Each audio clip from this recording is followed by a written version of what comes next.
Hello everybody. I am very lucky in that I get asked to drive rather special cars all the time. Today's car though is particularly good, for I am driving a 1974 Alfa Romeo Montreal. Now you may well not have any idea what an Alfa Romeo Montreal is, and neither did I until a couple of years ago when I was driving through town and I went past the driveway of a local car enthusiast who always has a fairly eclectic collection of mostly Italian stuff, and I saw the back of what turned out to be one of these, and I had absolutely no idea what I was looking at, and that's not something that happens all that often. So I pulled aside and I said, excuse me mate, what is it? And he said, it's an Alfa Romeo Montreal. If you've never seen one before, I wouldn't be surprised because they made less than 4,000 of them. It does look a little bit like the love child of a Mustang and a Miura, with some very American muscle car styling, but also some distinctly Italian elements. Perhaps the most unique part being those little vents in the side. Note also the door has the same sort of shape as that on the Miura, although when you open it, it doesn't have quite the same effect because it still has a frame on it. It is, in here, a very, very 1970s affair, but this being an Italian car, the star of the show is up front. It is the sort of car where you might reasonably expect to find the engine in the middle. You look at the side and you're not quite sure, but no, it is indeed up front powering, of course, the rear wheels, and it's a unique power plant related to that which went in the Tipo 33. It's a 2.6 litre mechanically fuel injected V8. Now, mechanical fuel injection is a bit of a difficult so-and-so, and this car is still very much a work in progress. So it's popping and cracking and spitting, but it runs quite nice, and I've got to say, that is one of the sweetest noises ever to come from a car.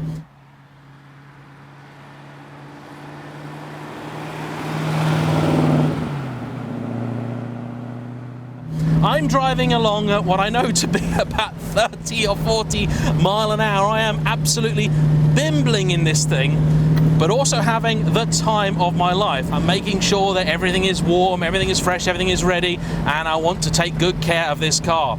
Its very kind owner Paul got in touch a few months ago, and when he said what he had on offer, I just had to take him up on it. But it's taken a little while to make sure that everything was right, and now it is. These were in production from 1970 to 1977, and they had a very strange production as well. They were built in about 3 different factories. The chassis was assembled, then it went somewhere else, and I believe the engine was fitted, then it went somewhere else and had more stuff done, all rather Italian.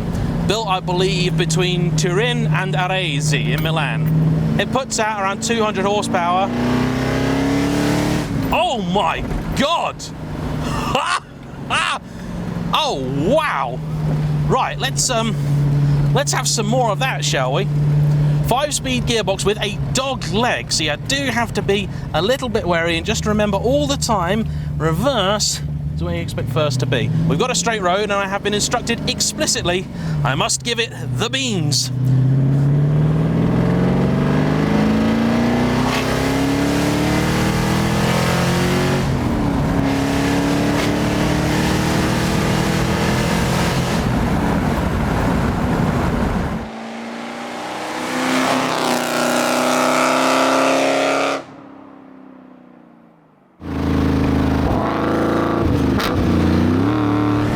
Ridiculous. This thing sounds absolutely pure NASCAR refugee. If you just teleported me into this seat right now and asked me what it was that I was driving, if I didn't look in the rearview mirror and see those gorgeous air vents, I think I'd guess a Plymouth Superbird. Shit, that's loud. Controls are all actually very light, steering is not bad at all, gearbox really cooperative. Not a given for cars of this age, I can tell you. Only just about faster than a cyclist, but I also don't care. I don't want to deafen the poor man or poison him. There is the occasional bit of smoke coming out of this car every now and again. Braking is by discs all round. Oh yes, very fancy. This is not the car's original colour. It was bought in a rather sorry state. Some investigation was done, and it turned out that this car could have been either red or brown. Paul didn't fancy a red or brown car. He went with orange. Now, I've got to say, I think he made the right call. Can't really heel and toe in this very easy. Very surprising, but the pedals are miles apart. I put on my Pilotti shoes today, and then I got here and suddenly panicked because I couldn't actually drive a Gallardo in these. They're actually a little bit wider than my Lonsdales. And most old cars, especially Italian cars, got really narrow footwells. So I suddenly thought, oh my word, I'm going to have to drive this in bare feet or something. No, not at all. This is absolutely fine. No trouble whatsoever. Oh, it makes a racket, but it's a glorious thing. Really easy to place to. Great view over that bonnet. This has a Roddy Harvey-Bailey uprated suspension. That man's done suspension kits for a lot of cars, but in all honesty, had you not told me, I wouldn't know, because it's still a little bit of a wallowy thing. Very, very much in the mould of sort of old Fords of the 70s, that sort of stuff. It's very Capri feeling vibe from in here. Does feel a touch more upmarket though. Electric windows, it's fancy. It's got a heater, it's got a radio, don't know if that works, don't care. There is a little orange switch down here, which looks like it has sort of very sinister purpose, but turns out it's just the rear screen demister. Somewhat disappointed with that. Thought it was going to do something really trick.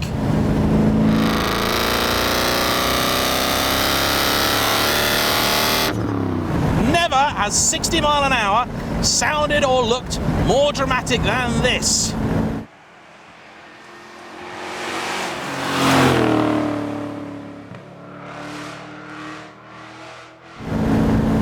I have to be careful though. The brakes are okay. The first press of the brakes, the pedal goes nearly to the floor and you start to panic, but it's okay, it does begin to work. But this seatbelt is very old-fashioned and I haven't really done much adjustment with it. I fear if I sneeze, I will be cut in three.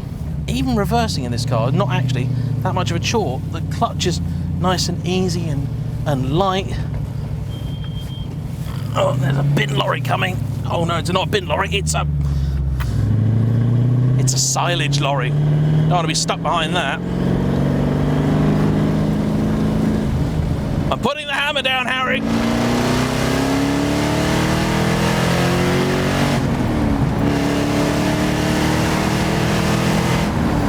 I spent all morning trying to be really, really quiet and respectful to all the people around here in leafy Surrey.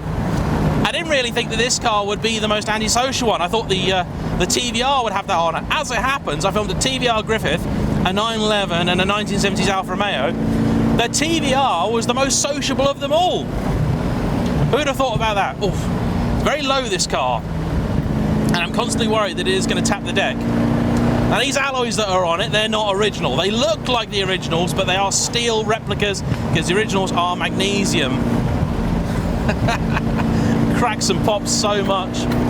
Mechanical fuel injection. Paul wants it to stay on the car for originality, and so it can be as it should be, but they are tricksy. Apparently there's only 2 people left in the country who can actually work on them, and one of them's about to retire. I was also shocked when he turned up and it was a right-hand drive car, because when I was trying to work out what this was worth, all the ones I could find were left hookers, and prices ranged anywhere from about 50 to 100,000 pounds. Something like 5% of the original production, so fewer than 200 cars, were right-hand drive. This is really quite special. That engine responds so fast. There is no inertia in there at all. That's just part throttle. Handling, yeah, definitely the Achilles heel. It is an absolute tragedy this motor did not go in more, because it is spectacular.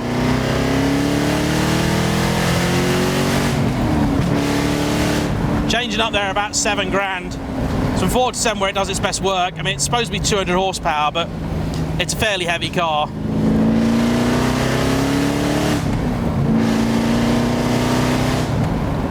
The downshifts as well, you can blip it so quick. That's mad!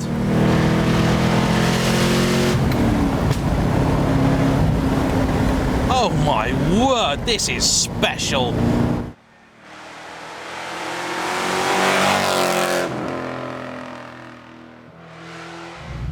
This is not what I expected from this car at all. Even got some Simpkins boiled sweets in there. Chris Harris would approve, I am sure. See, when it comes to 1970s cars, I'm always a little bit wary. 80s stuff, just get in it, drive it like normal, chuck it around. They're great, they're a lot of fun. But this, considering it came from 1970, is more or less a 1960s car. And you can just never tell how you're going to get on with those. This, I'm loving. I mean, absolutely loving. Was never quite sold on the looks of it. I wasn't really sure sort of whether I liked it or not, but in the flesh it's striking if nothing else. Classic cars, I suppose from a technical standpoint, they don't really need to exist, do they? The only reason that they do is to put a great big smile on your face.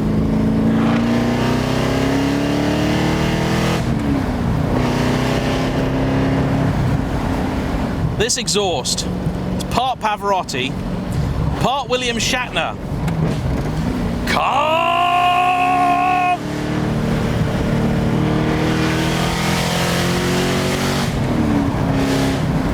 And because it's not actually that quick, I'm quite happy to do these things around corners that I wouldn't dream of doing the same thing in the Griff, because it's far too fast and still unsettled.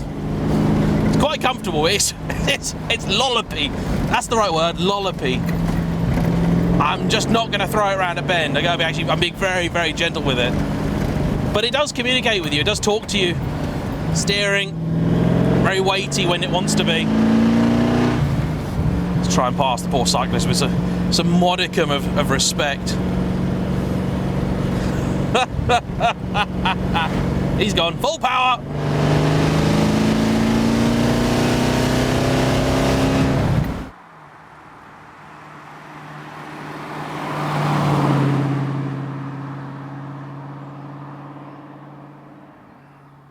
Wow. You know what? I think I've said enough. The rest of this review, I'm letting the car do the talking. Thank you for watching. Thanks so much to Paul for bringing this out. This is a special car.